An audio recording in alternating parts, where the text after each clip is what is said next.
It's time to take your business to the next level, the boss level. These are the premier business owner strategies and successes being utilized by the industry's top talent today. Rock your business like a boss, a VO boss. Now let's welcome your host, Ann Ganguza. Hey everyone, welcome to the VO Boss Podcast. I'm your host, Ann Ganguza, and I'm excited to welcome back to the show audio engineer, musician, and creative freelancer, Gillian Pelkonen, for another episode in our Boss audio series. Hey, Gillian. Hello, Ann. How's it going today? I'm doing good. Gillian, I love talking all things audio with you, especially because for a voice actor, our home studios are so very important. And I work mostly out of my home studio, and I know that you kind of do both. You work out of professional studios and your home studio. So I thought we should discuss the important aspects of what voice actors really need and how they can fine-tune their home studio to sound their best, because that's an important component of today's voice actor. We need to have great sound. Yeah, I definitely agree. And I'm home. This is like my working station. But when I'm really working, I'm always just bopping around to different studios. So I understand why your booth is so important. It's like your second home, or, you spend all your time in there. Oh, yeah, we spend a lot of time in our booth. So first of all, we have to be confident that it sounds amazing, that we can deliver amazing sound to our clients. And then also it's got to be someplace where it's comforting for us, because we do spend an awful lot of time in here. I definitely agree with my personal setup that I have here. I have like all my little mementos that I want to see, and I have my mic, of course, for just meetings and talking. But really, professional studios are so different than a home studio, because for me, I'm always going different places. There's a ton of different gear, a ton of different stuff that we swap in and out for different uses, different clients. But really, you guys are just focusing on your voice. Yeah. A lot of the work that I do is just to get creative sounds, different sounds. But with voice acting, you want it to be consistent, and you want to show up in the booth to do, I guess, revisions for something that you did 6 months ago, and you need to be the same Anne that you were, which is so crazy to me. And even longer than that. Actually, I had a client just the other day that I had to provide pickups on something that I had done close to 5 years ago. And interestingly enough, I've actually transitioned from one studio to the next. So having, I think, the good bass sound, right, that you can get out of your studio area, and also your mics make a big difference too in terms of the sound. And so I had to make sure that I could match it, because I literally moved from my studio in Irvine, which was a different setup, a studio that my father built, to a custom studio that Tim Tibbetts built here right before the pandemic. Oh, and in between, I had a temporary studio, I forgot to mention that, set up at an apartment that we were staying at until our new house was built and ready. So that was a different studio. So all through those 3 different studios, thankfully I had the same mic. So I at least knew that I could get the same sound as long as I had a decent environment to record that in. And then also I will give props to myself, because I had the audio files from 5 years ago. So I'm a big proponent of backing up your stuff and keeping an archive of it, so you can listen and see what your performance was like, see what you sounded like, and then be able to match it. Yeah, that's crazy and so incredible that you have those files. And I think that's one of the most important things for me personally too, just to keep everything backed up and know what's going on. But enlighten me, because I really don't know. Like, did you spend a lot of time working in studios before the pandemic? Like, what was your experience like? Oh, good question. So I started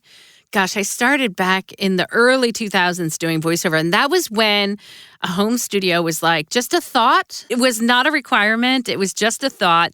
And you used to go to local studios to record things, and you would get your jobs based upon auditioning with either studios, or you could audition and then you would select a studio and you would rent space there, or you might be on a roster for a studio. So it's very interesting, because as technology evolved and online became a thing and online casting became a thing, then all of a sudden home studios became a thing. Actually, back in the day with Don LaFontaine, right, having to to travel LA traffic all the time, he became, I think, one of the first proponents of doing things remotely in a studio using ISDN technology. So that, I think, really spurred everybody else on to start to get home studios because there's so many variables when you record in a studio. But the good thing about recording in a studio is that you go there and everything is beautiful. Everything is soundproof. Everything is, well, maybe not soundproof, but everything is optimized for recording. So you didn't have to worry about it. And so for me, all of a sudden having to create a home studio or a space for me to record and sound good.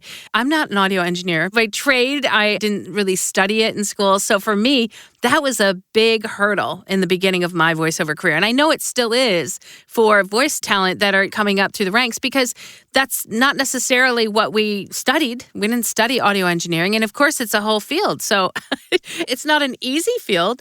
And to set up a space in your home so that it can sound as good as a professional studio is really tough. So in the beginning, when I went to studios to record and do my jobs, it was great, except for there was always the stress. Can I book the time in the studio? And if I had the time booked for me in the studio, that was great. All I had to do was make sure I got there on time. And then that became a stressful thing for me because of possible traffic. And back in the day, I didn't live in the LA area, but I did live in the New York area. And so traffic anywhere, just the stress of getting to the studio on time, because that's the last thing. You know, that was the one piece of advice that everybody gave to starting voice talent was that don't be late. Don't be late to your studio time. You want to make sure that you show up and you're professional.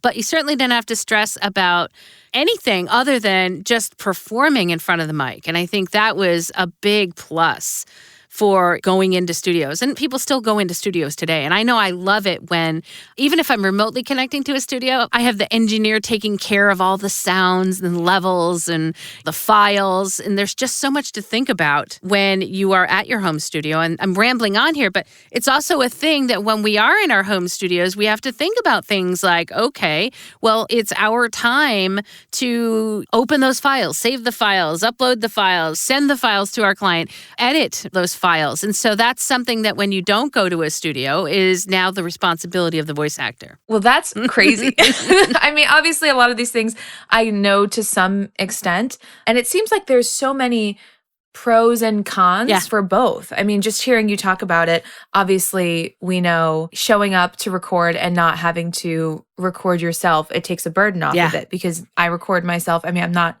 a voice actor by any means, not at all, but I've been working on my music for my whole life. And I think when I was like 12 or 13, I got a little Pro Tools CD and like a tiny interface. And that was what started it and the convenience of being at home. But really, it is such a treat to go into a studio. It's a luxury, I think. I consider it a luxury. But also hearing you talk about it, I feel performance-wise, it's got to be easier to deliver when you're not stressed about getting there on time. You're not stressed about, needing to be in front of other people. I know for myself, I love recording myself, especially when I'm doing singing or vocals because it's super vulnerable. And sometimes I don't want to have to do that in front of somebody else, especially someone I don't know, a stranger. Like it's a little bit more difficult. But it is interesting because I work at a lot of music studios, so we don't do a ton of voiceover. But whenever we do, we always apologize to the voice talent because we have this entire gigantic, beautiful studio. And we're like, okay, we're going to give you one mic. We're going to stick you in the corner because it has the best isolation and close the door.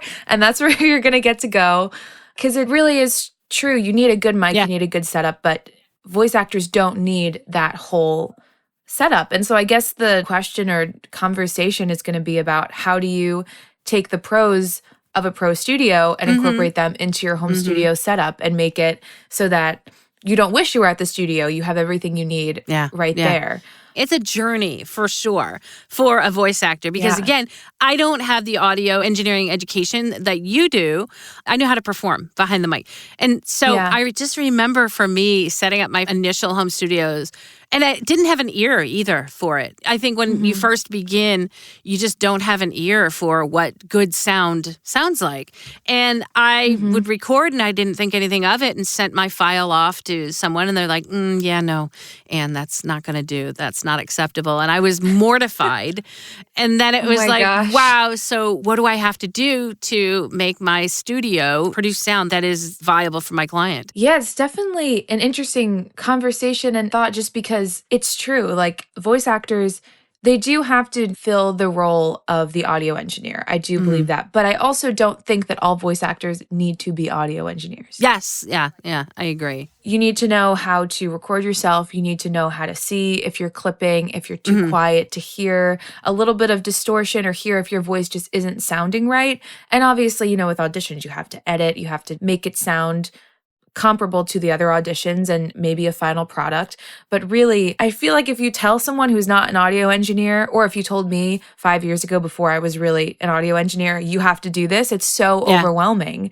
So I feel like talking about what people actually need to know versus what you hire a professional for, or what you just kind of say, okay, this is a setting within my DAW that does not pertain to me. I don't need to be using this to get proper file delivery. I feel like that's really important for people to just, I think, make peace with, because if you spent all your time trying to learn how to be an audio engineer, you would have no time to be a voice talent or to be doing what you actually want to be doing. So true. So then I think maybe starting from square one, if bosses out there are just getting started, and I know I work with people who are just getting started in the industry, and they'll connect to me for their sessions in an office with a headset, and there will be no studio whatsoever, and they will be, okay, I'm building my studio. So for me, I will always say to them, well, I certainly have a ton of people that I can recommend to you that can help you build that studio. But there are certain principles that I know, like I can now hear if they have good sound or not. And I think the first thing to consider is in your home, like where is a quiet area? And I know that's such a lofty question to ask, but in reality, what I've learned is that if you can go somewhere inside your home that's maybe on an inside wall, maybe something that's not necessarily externally connected, or near windows or near doorways or near sounds that can turn on. I mean, I thought I was really great in the beginning going into my office closet, but unfortunately, I found that it was very close to where I would hear water when the toilet flushed upstairs. So it was like one of those things I kept hearing noises. And so I think the first thing is to find that spot in your home that is quiet and also yet convenient to a place where you can put a microphone and also your computer, because you do need your interface, your computer, and your microphone. So where can you put that and set that down so that you can record in a space and also have the functionality of being able to record into your computer, and then obviously hit the start record, stop record, and all that stuff. And also wear a pair of headphones in the beginning so that you can kind of find out what your sound is like. All those things that people don't think about. They're like, well, I'm going to put my studio here in my closet, but then all of a sudden their desk is like at the other side of the room and they don't have a long enough cable. It could be that simple, right? They don't have a long enough cable for their headphones. And then they're like, well, what do I do? Or they don't have a long enough cable for their interface is sitting on a desk completely across the room. And then, well, do they bring the interface into the room? So it becomes all these different questions. But I think understanding that your spot in your home, I think, needs to be in a quiet area first, maybe not near a window or not near anything that's within a wall that could be making noise, like a heater or air conditioning or a generator, that kind of thing. What are your thoughts on that, Gillian? It's so funny because doing vocals in a closet or whatever, it's a cliche because it works. Having the padding of the clothing, and typically that ends up being a quiet spot in your house, but it's not sustainable to work in your closet forever. And all those things that you mentioned are totally important. You have to have a computer, all of those things. And don't take me for an example. If anyone's watching the video, I'm in my office. I don't do recording in here, but I'm like by a window, by a ton of noise. It's terrible.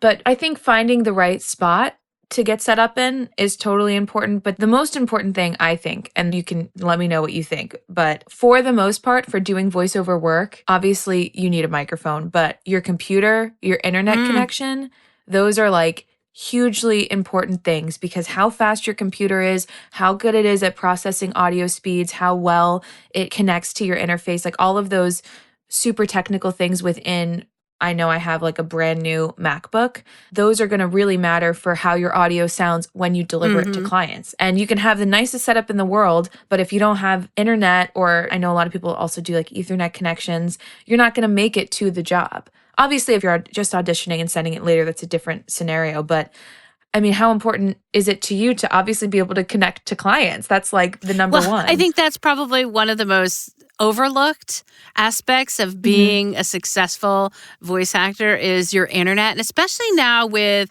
needing to have a high capacity audio recording features like Source Connect or IPDTL or whatever connection you might be using to get to a studio. That's if you're connecting to a studio. You need to have a reliable internet connection. And I remember I very much was adamant when I came to my new place here because it was being built. I specified that there were 3 specific Ethernet jacks placed on the wall, on each wall. So literally, I made sure that I had Ethernet hardwired connected before I moved in because I knew it was going to be easiest to do it then because people who move into homes and they don't have Ethernet connections, then they usually have to hire an electrician or somebody that can find out if they can run the wire through the wall to get to their modem or their router, or they have to move the router into their office and then other things become a problem.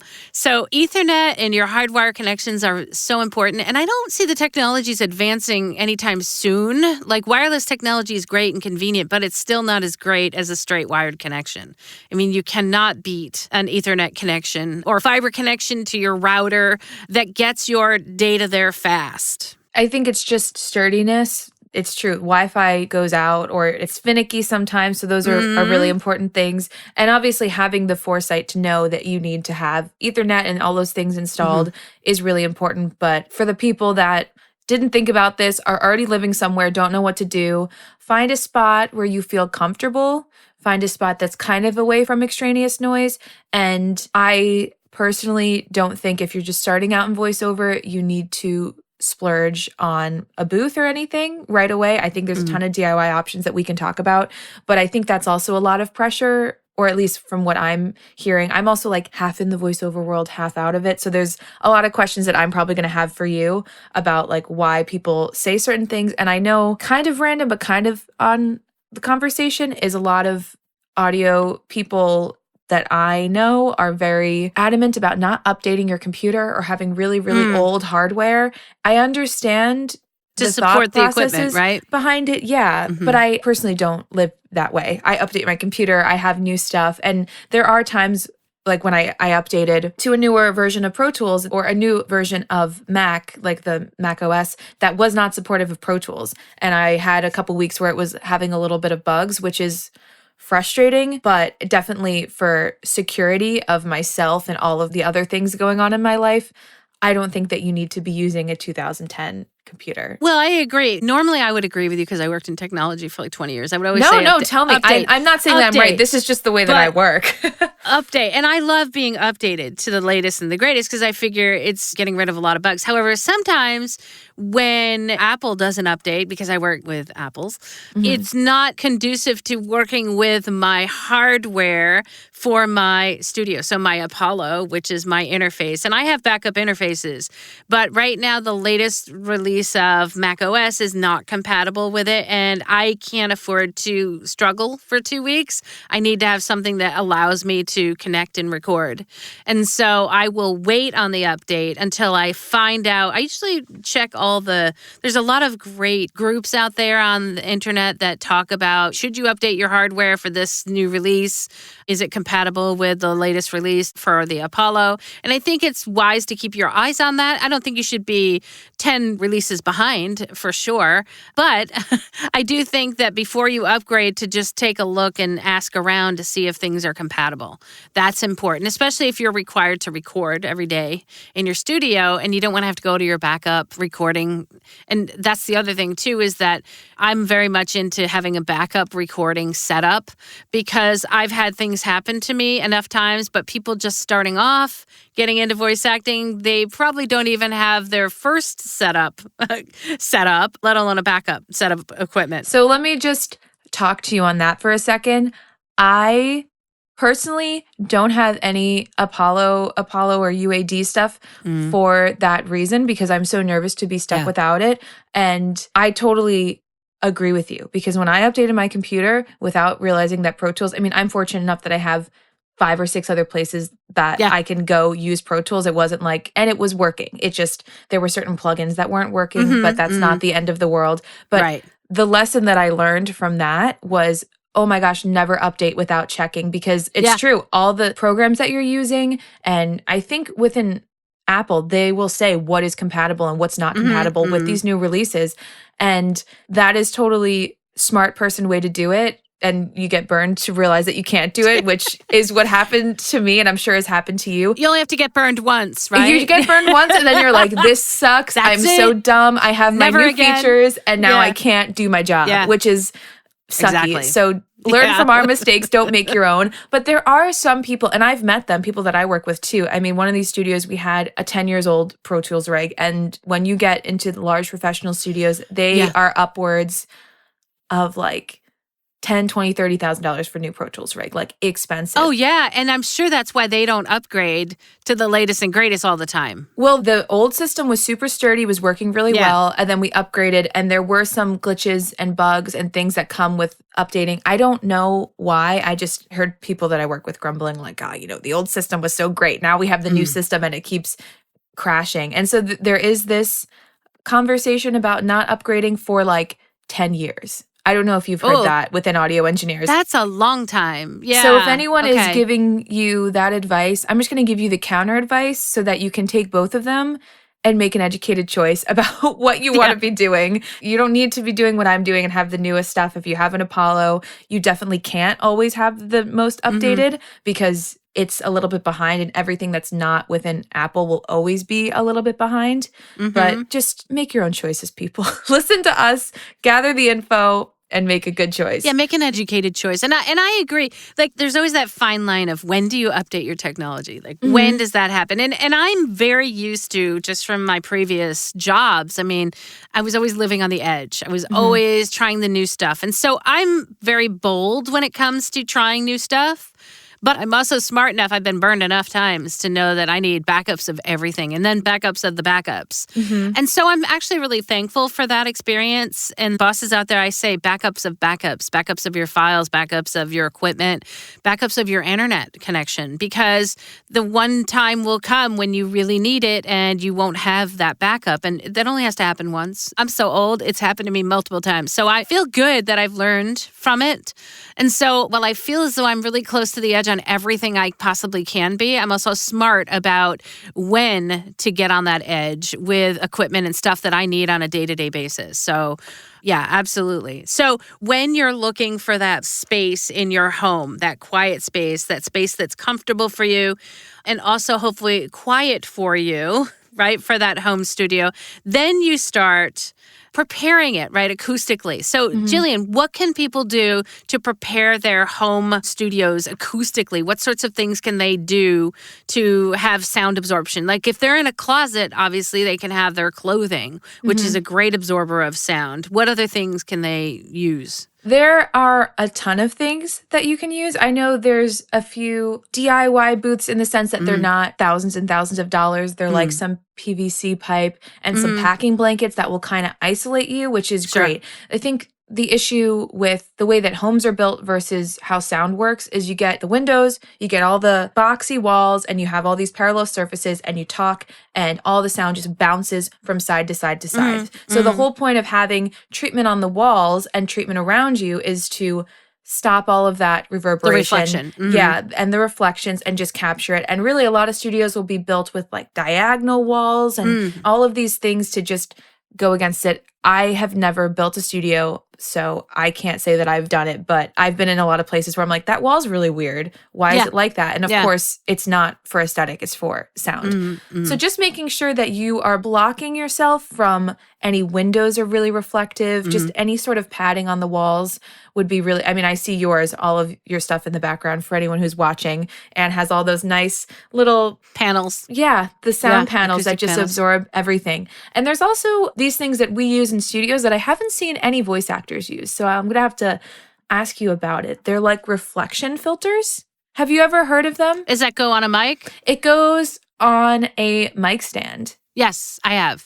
Have you seen them? Yeah. I have seen them, and I have not had good success with them. And I actually hate them. I hate them with a passion. Okay, tell me about it. Because I'm just curious. I think that they can work nicely in a studio that already has some acoustic absorption built into it. And then if it's in a large area, if it's in a large space and you need a little bit more, I think that they can work nicely. However, what most voice actors try to do is use it for their studio. And then it just becomes the only thing that is used. And it becomes very close to the mic. And first of all, they're really bulky on the stands. I had something called a reflection filter, and I paid a good amount of money for it. And like $300 and some odd, and that was 10 years ago. Wow. And it was very bulky. It weighted my microphone stand in a way that kept falling over. And then also it did not create the kind of sound absorption that I liked because it wasn't enough. It just wasn't enough. And then it became inhibitive in a way because I felt like I had something like right here in front of my face. It was very close. And I feel it just didn't do a good enough job because I think your absorption material needs to be thick. And so when they make the reflection filters, it's either thick or even if it's not thick, then it's not enough absorption, I don't believe. One thing that I learned through the years of going through, I'm going to say 3 or 4 different versions of a home studio is, and by the way, the window, believe it or not, my studio right now is built in an office. It's a room within a room.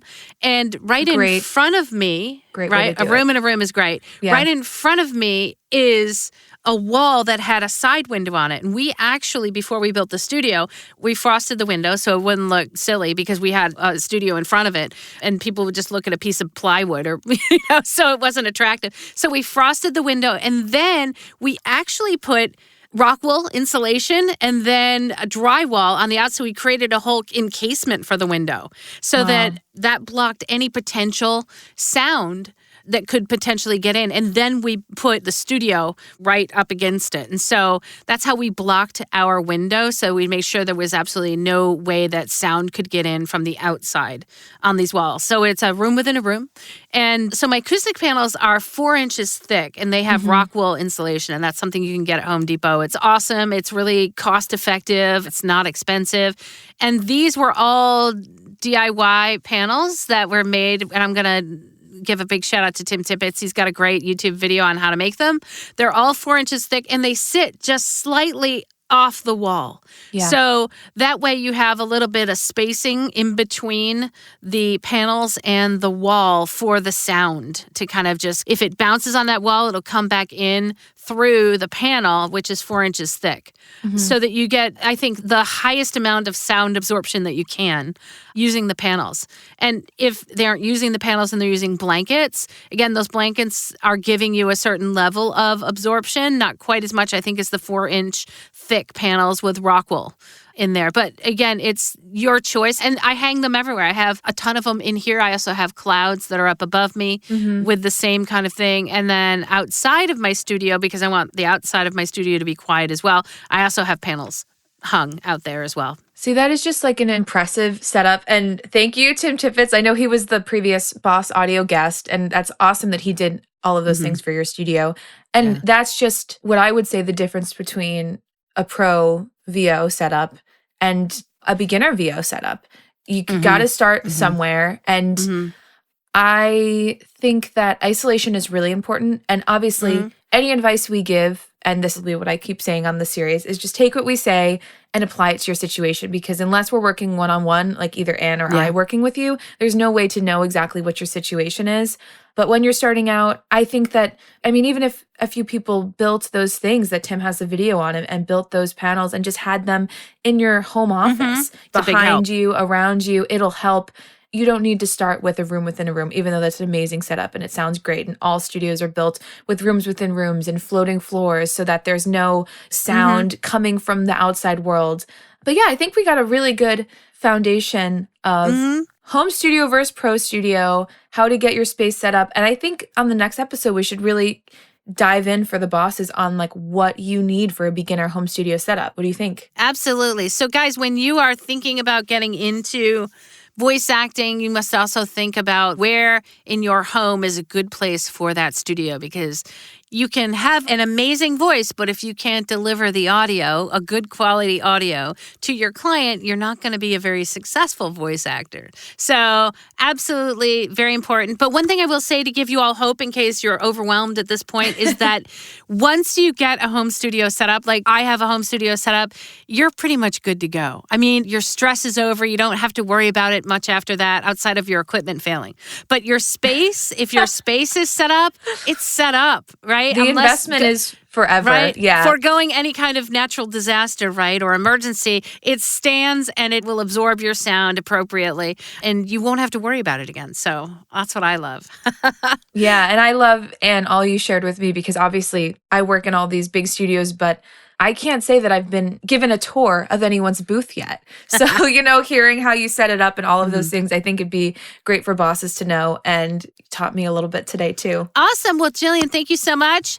I'm looking forward to our next episode. Bosses, simple mission, big impact. 100 voices, 1 hour, $10,000. 4 times a year. Bosses, visit 100voiceswhocare.org to join in. All right. Also, a big shout out to our sponsor, IPDTL. You too can connect and network like bosses like Gillian and I. Find out more at ipdtl.com. Thanks so much. Guys, we'll see you next week. Bye. Bye.